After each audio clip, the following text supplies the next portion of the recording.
welcome to our official first podcast episode. Our podcast Woo! is called Two Homeschool Moms because that's us, Ashley and Nickie, Two Homeschool Moms. Who we are. We decided to go official and make this a thing. A big thing, because we're kind of a big deal. Yes. So instead of just having us film talking on our YouTube channels, we decided to actually put this out on a podcast where you can listen wherever you listen to your podcast or watch us still on YouTube, but we'll have a specific YouTube channel, Two Homeschool Moms, that you can watch and subscribe on every week. And for those who are new, I'm Nickie. And I'm Ashley. And we are legit two homeschool moms, just became friends. We live halfway across the world from each other. Or I should say not the world, but the U.S. Pretty far. Pretty far. Yeah, we became best friends, and it's, all she wrote right there. We've been doing YouTube for a while separately, and we just decided it would be really cool to combine it and just make some fun videos for everyone and laugh and just be us. Yeah, I think we both needed like a kind of like a refresh with when it comes to YouTube, and like we talk so much and I feel like we have so much to share with other homeschool moms, but it's more conversational. So this is fun for us. I enjoy it. And we hope that everyone listening or watching enjoys it too. Do you want to start off telling everyone about you and how many kids you have and all that? Sure. So I have 3 kids. I have an 11-year-old daughter who's in 5th grade. I have a 9-year-old daughter who's in 3rd grade and a almost 5-year-old son. He'll be 5 next week. And he's in pre-K. And he's adorable. Full house. And he's adorable. What about you? I have an only, and she is 8, going to be 9 in like a month. And I'm about ready to just not accept it. Oh, cute. Wait till she hits 10. Oof. Nope. That was a hard one. That's like a hard switch when they think they hit the double digits. It's like, oh, man. And it's like, where did the time go? Exactly. Where did the time go? So I think it's fun that I have multiple kids and you have an only child, because I think there comes differences in our days. You'll see, things we deal with, things that only you can speak about because of having an only child. And so I'm excited that everyone can see kind of both our points of view on that. Yeah, there's definitely different perspectives for sure. All right. You want to talk to me about how long you've been homeschooling? So we started with the pandemic, like pretty much everyone. Just kidding. It's been going on for a long time for a lot of people, but we started at the start of the pandemic. My daughter went to preschool for 2 years in an actual school. And then we decided when COVID hit to homeschool, but we really had been thinking about it. My husband and I had been thinking about homeschooling. It was kind of still in the back of our head. It wasn't just like a random decision that we made. And so pretty much we're going on our 4th year, or we are on our 4th year. Yeah. Yeah. Oh my gosh. That's crazy. I didn't know that Molly went to a preschool for 2 years. Yeah. Mm-hmm. Yeah. Did she like actually in a high school. Ooh. And it was where I went to high school. So that was really cool. Aww. And I took the same class when I was in high school. So, like, it was cool to go back to the same room and see, like, a lot of the same things. She loved it. But there was a lot of, it wasn't, like, overly long. And the sessions were, like, different compared to a usual preschool because it's in a high school and there's students that teach the class. So, I mean, it was fun. It was a period of time. Okay, that's really cool though. So the high school students are like in there? Yeah, it's a class that you take in high school. And it's like if you're going to go into early elementary or whatever. And so you get to actually like do lesson plans and like lead the preschool. Obviously there's an actual teacher that helps as well. But so she had like 25 teachers. That's so cool. That is like fun. I love that. And I feel like kids connect more with, even though they're high schoolers or teenagers, they like connect more with like younger people. So that's really cool. Yeah. What about you? we were also during the pandemic. So we were, both parents working out of the home and everything got shut down, and only at that time, Emma was in school. Emma was in second grade. And so she was in public school, kindergarten through second grade. And when she got sent home, it was a nightmare, but I kind of let it play out because like no one knew what was happening. And there was only 2 months left of the school year. So we're like, we'll just figure it out. And then the new school year came around and their school did not open. So it was online and Mila was going into kindergarten. And I remember just like sitting there watching her and the teachers are like, okay, like do this on your keyboard or your computer. I'm like, she can't even read. How is she supposed to like know how to work a computer? And I was working from home, so I couldn't like sit there with her during her school time. Like I was on the same schedule. So it was just a mess. They went to public school. Like they went back maybe a month in, their school reopened. And I just didn't love the rules that were in place. And it was just kind of nonsense. And so during all that, you learn, like they're not learning anything amazing that you couldn't do yourself. So I started just researching. I had friends that were homeschooling and I pulled them out maybe 2 months into that school year. And so we're going on our third year now is what we're on. So yeah, I had a lot of people against it who were really like, no, like make sure you like at least still enroll her because the school will still get the taxes and all this other stuff. And I'm just like, yeah, but like I already unenrolled her. So like my decision was made and that was that. Mm-hmm. Like I did not want her to go through that for her first year of school of being virtual. Like, it wasn't even really about the masks or anything like that. It was simply just like, I don't want her to have that experience. And then literally within like the first month I was sold, like completely wholeheartedly on board and just like, this is it. Like, this is amazing. The masks were an issue for us, but it was more too because we were so excited for them to go back to school because they missed their friends, because at that point, that was how their social lives existed. And so when they did go back to school, the one aspect we cared about, the social aspect, they weren't allowed to sit next to each other. You know, the images where like the desks are like taped off from each other in quarantine. That's how it was. And so I'm like, you look like you're in a lab. Like that's scary for kids. Yeah. So that was part of it too. But yeah, like you said, once we actually started and we found our social group outside of it and kind of the day to day, never looked back. It's been so great. I mean, it's hard sometimes, but overall, it's great. Oh, it's hard. You know what? I think everything is hard no matter what you choose. And even sending your kid into that situation would have been hard too. So like, you just have to choose your heart. Yeah. And parenting's hard in general. So I think we get clouded sometimes on like, is it a homeschool hard or is it just this, we would deal with this regardless. Or like you said, we'd probably be dealing with worse things. Right. If our kids were in public school, which we would. I know we would because I've dealt with it. So yeah, because your kids went for like at least a year or two, Emma went for 2.5 years, kindergarten first and like half of second grade. Yeah, which is a big deal. I mean, so they already got dipped their toes. Do they like being homeschooled? Mm-hmm. Yeah. So Emma actually,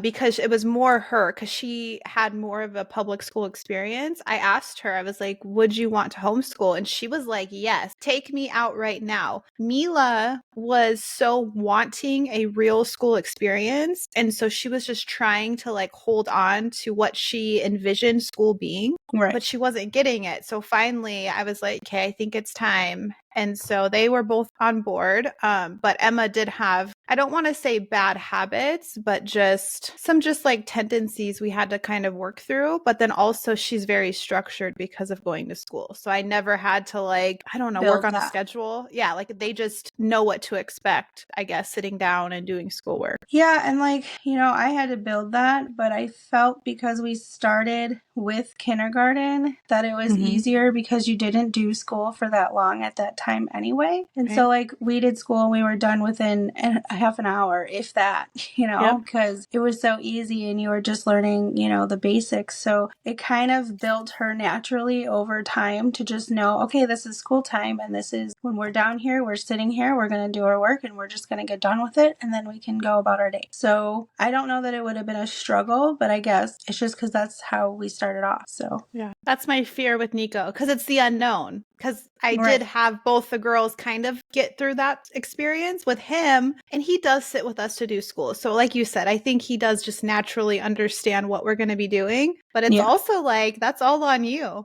I can't blame, oh, it was his teacher at school. Like, it is all on you from day one. So those milestones, like learning to read and write, I'm like, I feel the pressure so much more with him doing it from day one. He'll be fine. I know. But it's just, you know, we always want... I feel like boys take longer as well to learn how to read. So, you know, it'll be fine. And if you need help, you know that there's always options for that too. Yeah. Yeah, definitely. And they're different. Like, boys are just different in general. So definitely. So tell me about your home life. You're a full-time working mom who also homeschools and has a husband.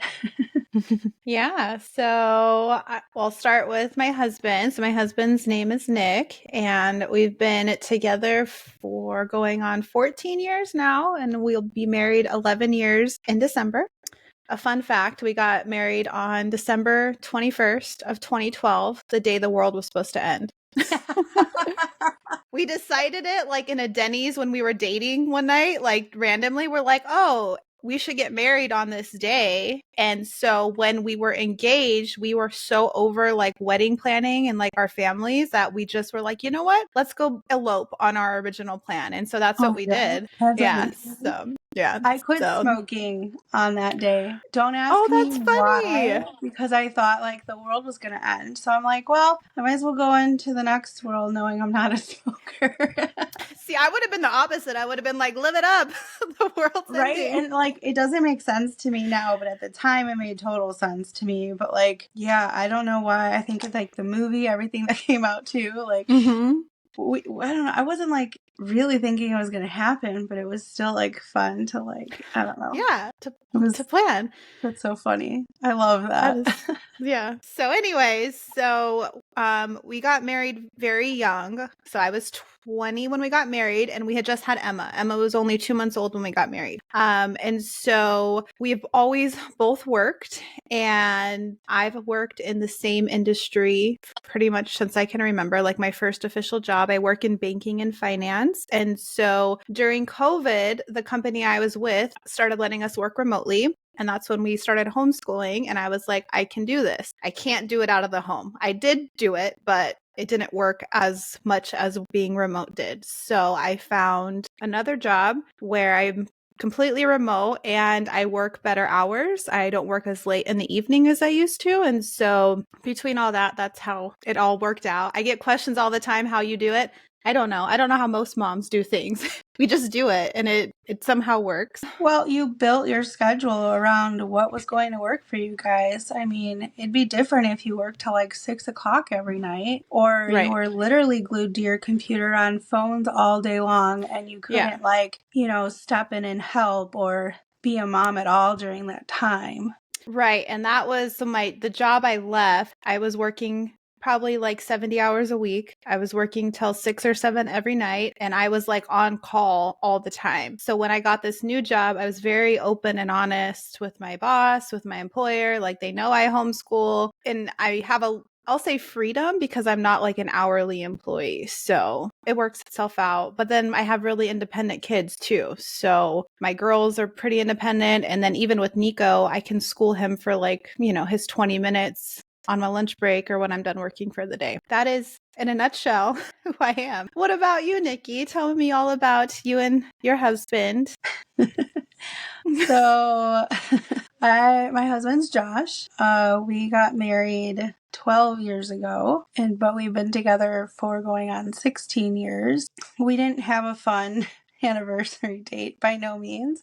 We actually got married on a Jewish holiday, and half of his family is Jewish, so they didn't show up. So there's fun. That's awesome. We didn't plan that though. That was definitely not planned. My husband is not Jewish, so he did not know. That's why. I was a stay-at-home mom from the start, so it kind of just made sense. I mean, yes, I was counting the time down to like when my kid would go to school and I could get a job and it would be this whole thing. And I'm pretty sure my husband was counting those days too. That didn't happen. And honestly though, like everything happens the way it's supposed to happen. And he's very much on board with homeschooling, is very supportive and is all for it. So that makes a really big difference in everything. So yeah, that's me. That's Still a awesome. homeschool mom, still a stay-at-home mom. Yeah. But like we talk about, like you're really like the full focus of your daughter's like world. So like that's like a lot of pressure on you all day long,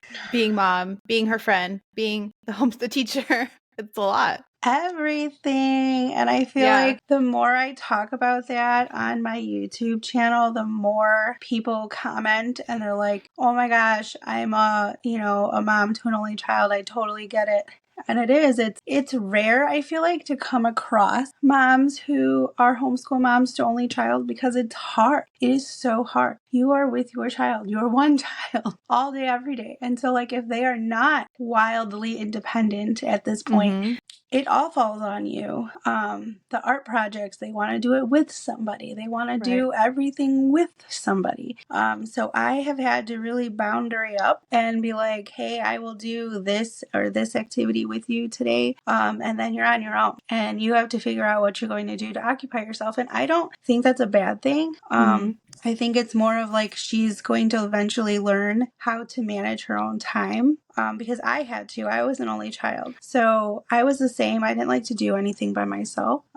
So it just became, something that you eventually learn to like being with yourself. Yeah. But it's taught. Sense. Like you can't just learn that. I feel like you have to be pushed into those rules. Yeah, because you naturally want to be around. And if you're the person always there for her, then of course, and you're her mom, of course she wants to hang out with you and do those things. But yeah, for your sanity, you need those boundaries. And it's not saying we don't love our kids and like enjoy the time around them, but also we're like our own individual human. Like we need our time too. So yeah, cool.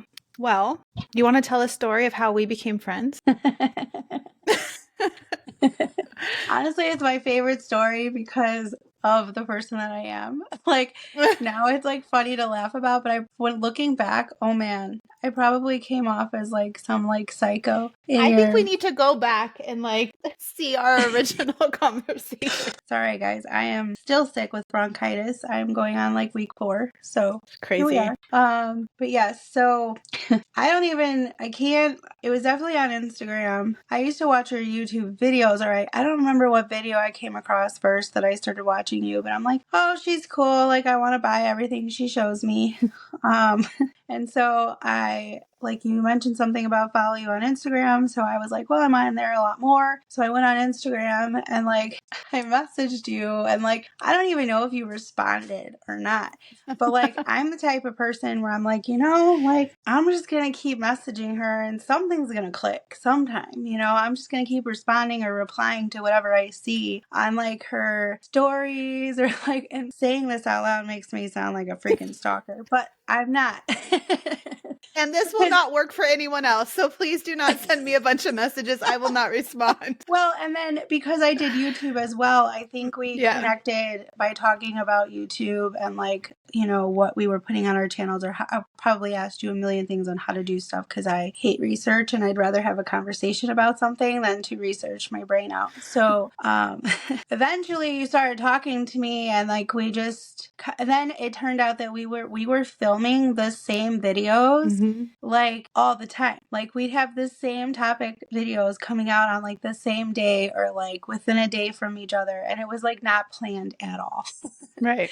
Yep. And I'm like, oh my God, we're the same person. And like we were promoting the same things, or not promoting, but just like hyping up some of the things that we loved. And like I don't know, it just seemed like someone that I knew in my normal, like, everyday life that, like, was like, oh, I wonder where she lives. Like, I'd love to connect. And, like, again, I'm coming off as super creepy, but, like, I promise it was not best. Like that. So, yeah, it's kind of been that way since the start. And then our daughter started to pen pal because we have around the same age. So Mila's 9 and Molly's going to turn 9. So I thought that would be cool for them to pen pal together. And so they did that. And then recently we like, I just got on a plane and I was like, I'm just going to come out there because, like, I'm tired of this, like, distance crap.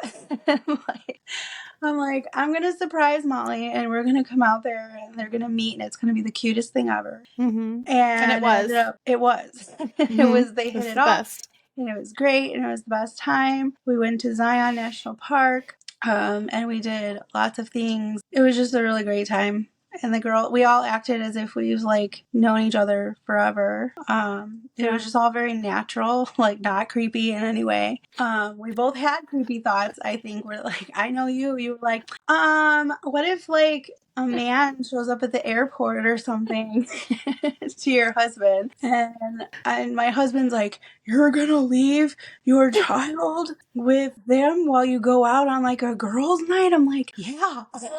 Why not? Why not? Like, we were totally hilarious. Let me hold on. Let me clear this up because I feel like people are going to be like, you guys are walking red flags. Do not do this. We had been talking for over a year. Yeah. I would say a year and a half. And at least for a year, you and I talked daily. Even we obviously talk daily now, but like there was a huge chunk of time where we were daily communicating, FaceTiming. So it was very hard to like understand I'm meeting a stranger when you talk to this person every single day for the past year. Yeah. So that was where it was like, yes, those little thoughts were there, but I also knew a man was not going to show up at the airport. So I don't know. Public service announcement. Please make sure you know who you're meeting in real life. We're not condoning meeting strangers. Yeah. That probably came off so horrible. I can't wait to listen to this. And it's her story. So like, here we are telling a success story of meeting a person on YouTube.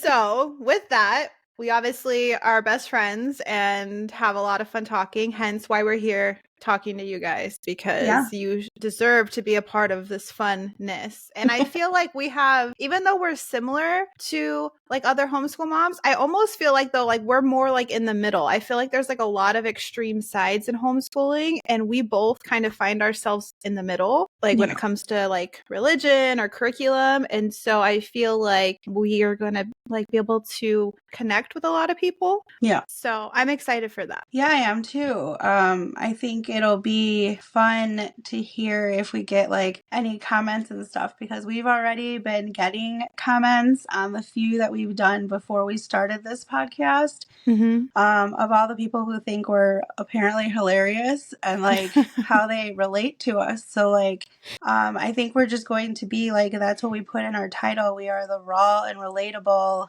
discussions, because we are raw and relatable. Like we have no filter and like we're just these cool moms, you know, who just want to talk. Yeah. And hopefully, you guys can feel like an outlet with us, because if I know it's hard sometimes to say things online, but like Nickie said, we normally don't have filters on us. So we say the things people are thinking, but not always comfortable to share. So let's talk a little bit about what we can expect from this podcast and our vision and like going forward, what it's going to look like and stuff like that. I'll let you go ahead and discuss that. All right. So we're going to do weekly episodes because there's always something to talk about in the homeschool community.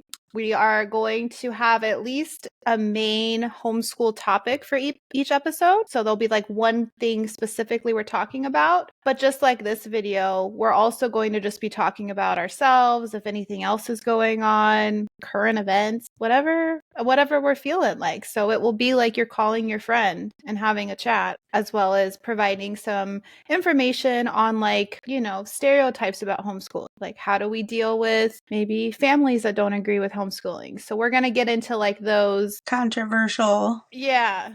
Controversial kind of, you like pick a side topics. And I think we're going to do a good job. Maybe some taboo topics. Ooh, maybe.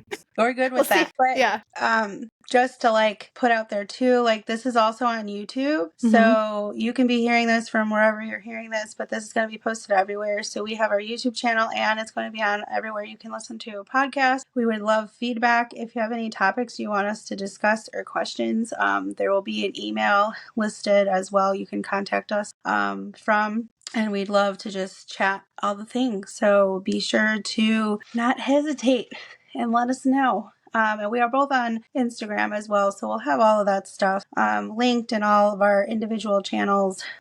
Everything you need to know will be in the description area. To listen on podcast or watch on YouTube every Monday. That's going to be our post date. And then every Monday. So this video or this episode is coming out kind of midweek because we just put it all together. We wanted to get you guys introduced. We want to start building everything. And then the first topic will be next Monday. So make sure you follow, subscribe. I'm not sure what you do with podcasts. What do you do, Nickie? What do you do with those? Do you subscribe to them? I don't know. Okay. I'm not a podcaster. I'm trying. So you're seeing this on December 6th. And so our official first topic will be on December 11th. Do we want to share the topic or is it going to be a surprise? That's up to you. Oh no. Are we going in order of the list that I sent you? Sure, why not? All right. So the first official topic is going to be why we homeschool. Yeah. Plus our normal chit chat. I'm sure we'll have some other fun stories to share. Yeah. I'm so excited. I think this is going to be a really fun journey for both of us and everyone listening. But yeah, we'll see you in our next episode. Thanks for listening, guys. Bye. Bye.